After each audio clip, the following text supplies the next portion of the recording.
Morning, everyone. How are you today?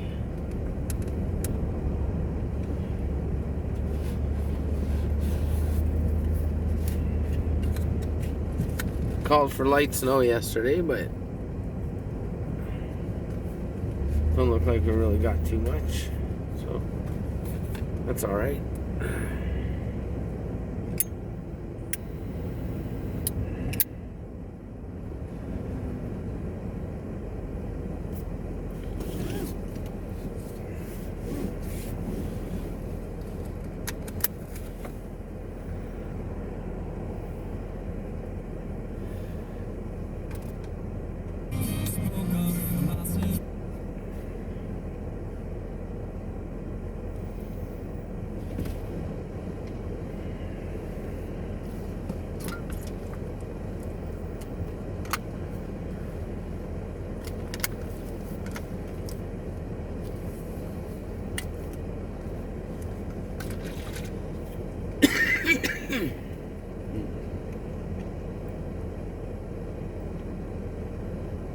Taking a little trip to Blind River.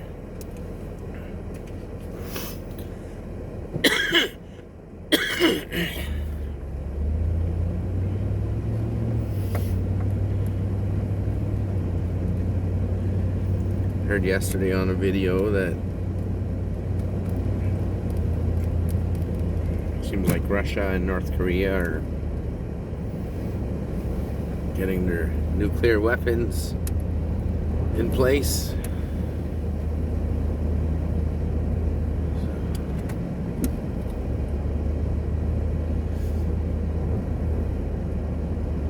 It's not looking too good.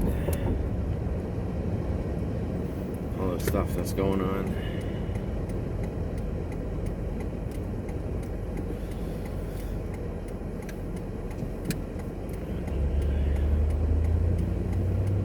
Something doesn't feel right, that's for sure.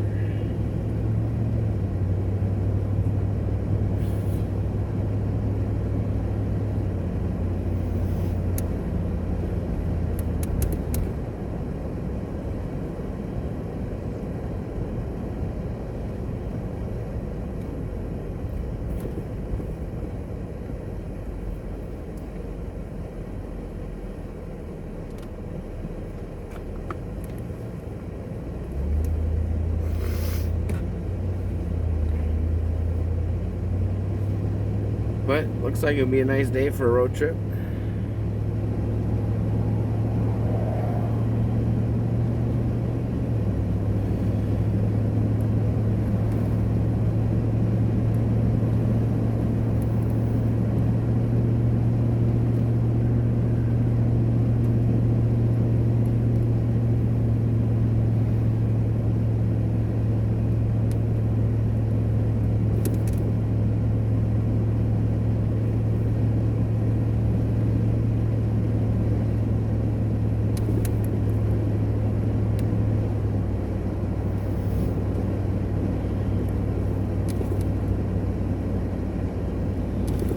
Pretty quiet for a Monday morning, family day, holiday.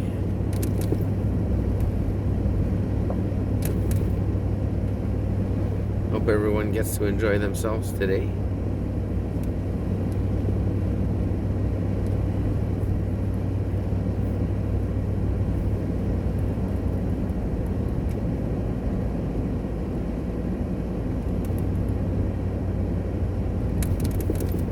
$153.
Sergeant Falls 37, Sudbury 125.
Yeah, when you're coming up to a red light, there's no point in like going super fast or rushing to it, because by the time all the cars get going and stuff like that, you don't want to be on everyone's tail either. You get all that salt splash all over your car, everything else. The car gets dirtier than it should.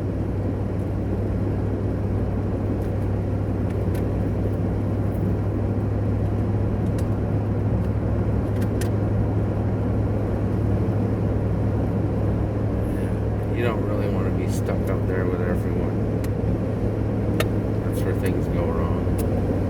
Everybody's too close to each other. Not giving anybody any distance.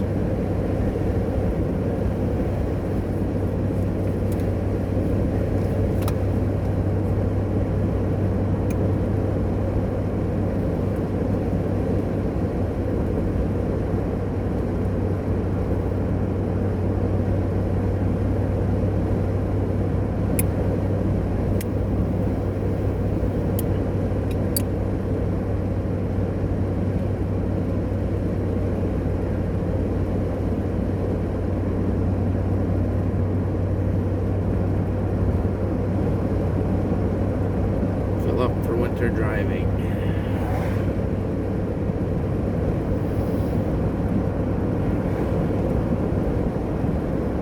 Should always have a little extra fuel on you, just in case you get stuck somewhere and you need to let your car idle so you stay warm.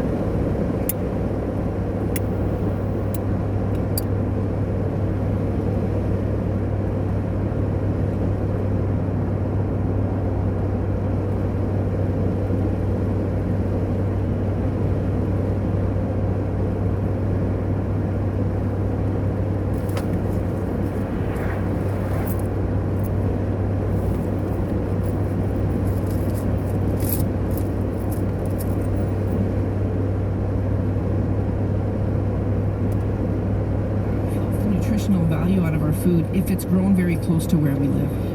Rocha says the goal is to create a system around growing and saving local climate-adapted seeds. She adds doing so could result in better quality seeds and produce. This winter's warm weather has presented some maple syrup producers in eastern Ontario with a sweet surprise. Sap from maple trees has begun to flow unusually early this year. Jules Rochon runs a sugar shack and is the president of the Eastern Ontario Maple Syrup Producers Association.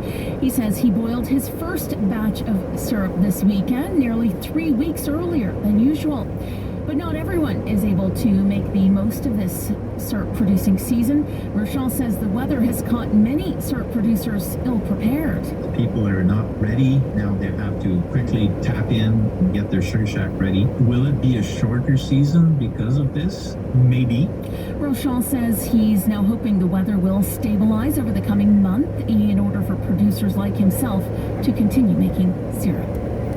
And finally, 900 screaming fans can't be wrong. Recently, up-and-coming Thunder Bay pop duo the Lockyer Boys stopped by their former grade school to play a few songs, says the CBC's Matt Pat Petro reports their reception on the grade school circuit might be a sign of things to come.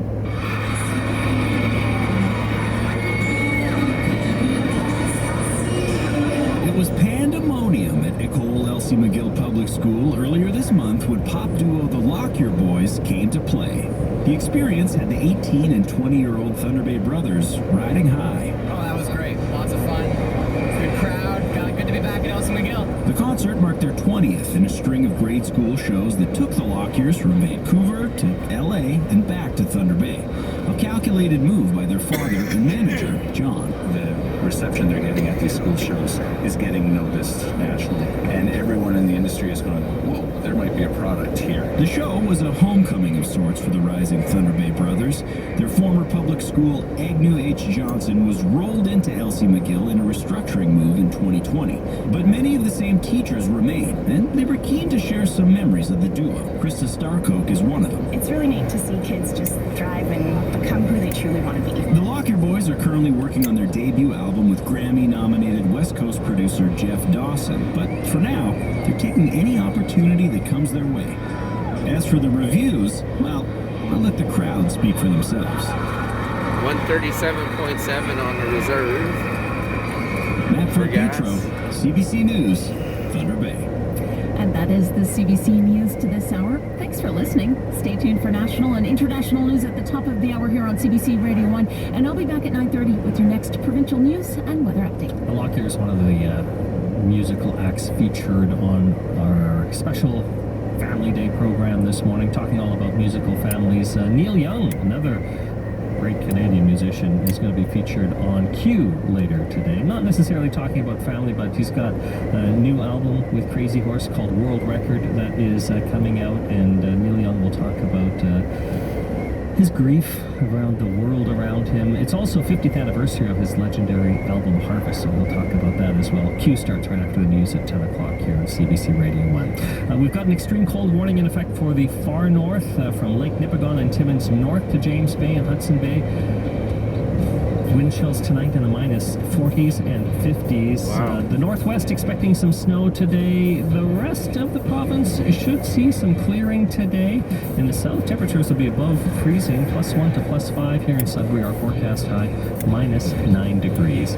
That will do it for CBC Radio's special program on this Monday. Your regular program will be back tomorrow. I'm Marcus Schwabe. And I'm Angela Gamble. In the Northeast, I hope to talk to you tomorrow on Morning North.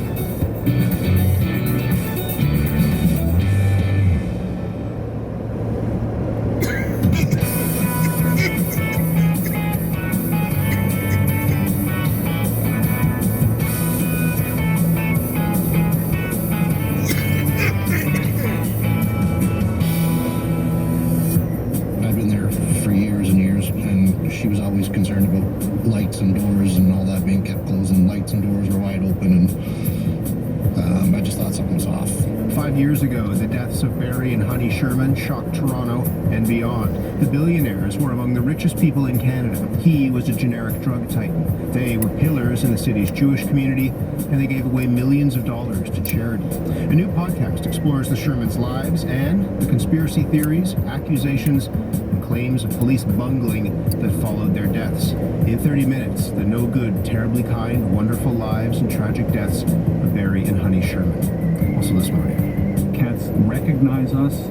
They can communicate with us in a way that's actually adaptive. They can change their meows, for example, to more effectively communicate with their owner. Compared to dogs, their arch enemies, cats have largely been under-researched.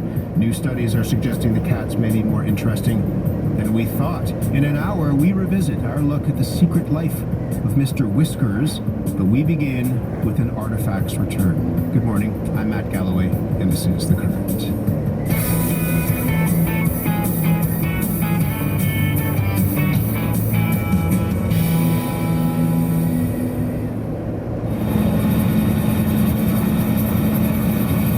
A crane is at work at the Royal BC Museum in Victoria. The crane lowers a 4.5 meter tall totem pole from the museum's third floor and out onto the ground.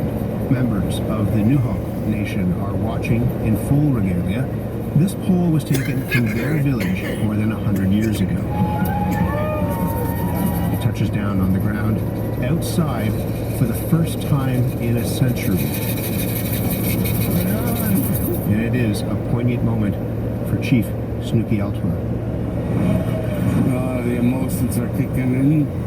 I could feel that spirit, and it's starting to kick in, and I just don't know how to put it right now, but my grandfather's going home, coming home. That was a week ago.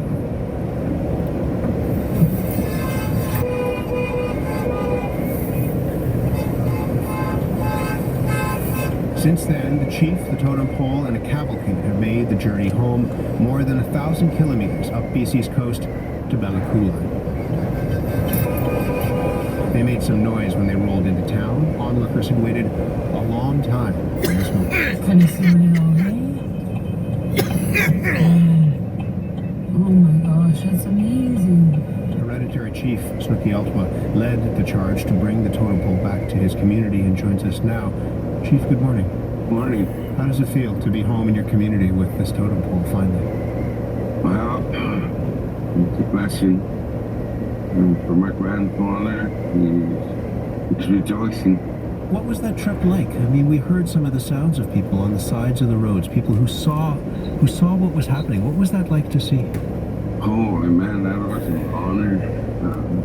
We left woke up at 5 o'clock that morning and got to Williams Lake. It was one hell of a trip, but we got there. And, they honored us and blessed the pole and sang for the pole. And holy man, there's about 200 people in that, and that's amazing. And the feeling that we got there was just so awesome. It was, we got to meet Willie Sellers and a lot of the elders there. They had a good feast, they had a good meal, and lots of good words there from the people. And we were just blown away by the way this started off. How was the pole originally taken from your community? Probably by steam ship. I believe it was CFU come in 1913, I think, when he bought it, he claims. What did the pole mean to your community at that time, that it was taken? We're just learning the real meaning of the totem pole through this totem pole, and it is telling us the truth. And it is bringing back a lot of memories and a lot of spirit. And holy moly, everybody that went by that totem pole or that touched the totem pole, just to feel the energy of the totem pole. And it stood, is this right? It stood before it was taken, it stood at the entrance to your family's longhouse? Oh no, it was on a grave site. It was on a grave site? It was a grave site. I guess when back then, and when important family member with a high name passed away, they took that house post off their house, and they placed it on the grave site. We just heard the little clip there of you speaking as the pole was brought down from the roof of the museum, and you talked about how you felt as though in some ways your grandfather was coming home. Tell me about your grandfather. Well, this all began through my great-grandfather. And, my great-grandfather came to me through my dream. My dream came true, and his dream came true, and he wanted to come home, and that's basically what we've been working towards. What was, if you can tell me, what was that dream? Dreams come to you in our ways. Most of the time, it's not straightforward. Go to Victoria, get my totem pole and bring it back home. No, it wasn't said that way. All I remember was the Royal BC Museum, and when I woke up, I was thinking about the Royal BC Museum and what was at the Royal BC Museum.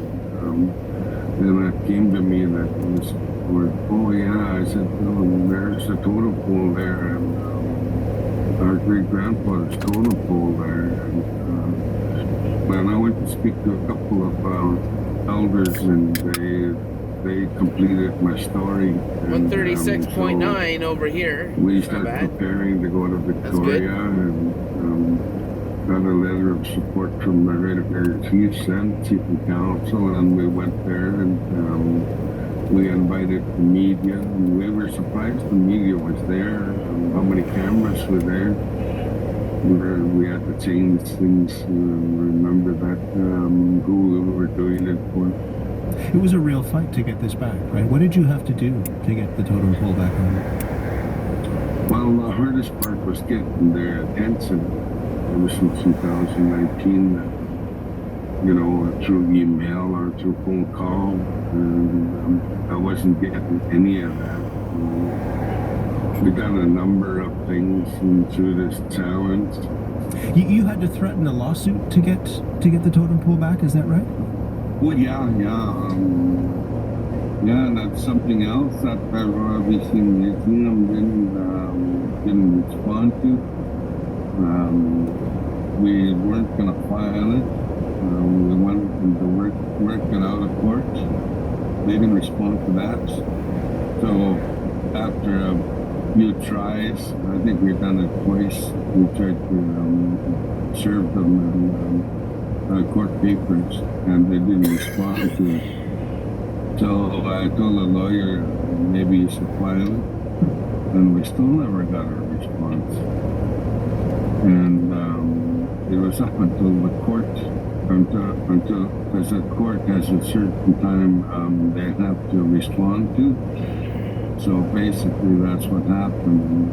When that day came up, they had to ask for a day extension because they didn't even have any lawyers in place at that time. So basically, we've always left it open though for the Royal BC Museum and us to talk this through, and that's what we did on September 20th. And it's been very.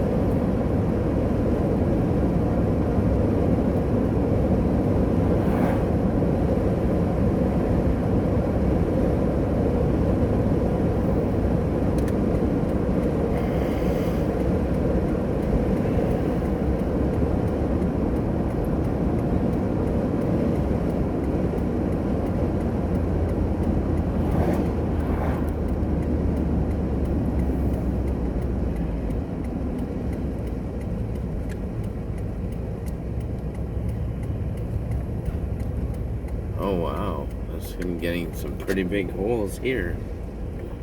Wow, that's chewing up the pavement there quite a bit. Holy crap. People giving it too much gas when they're leaving. Breaking it all up, maybe.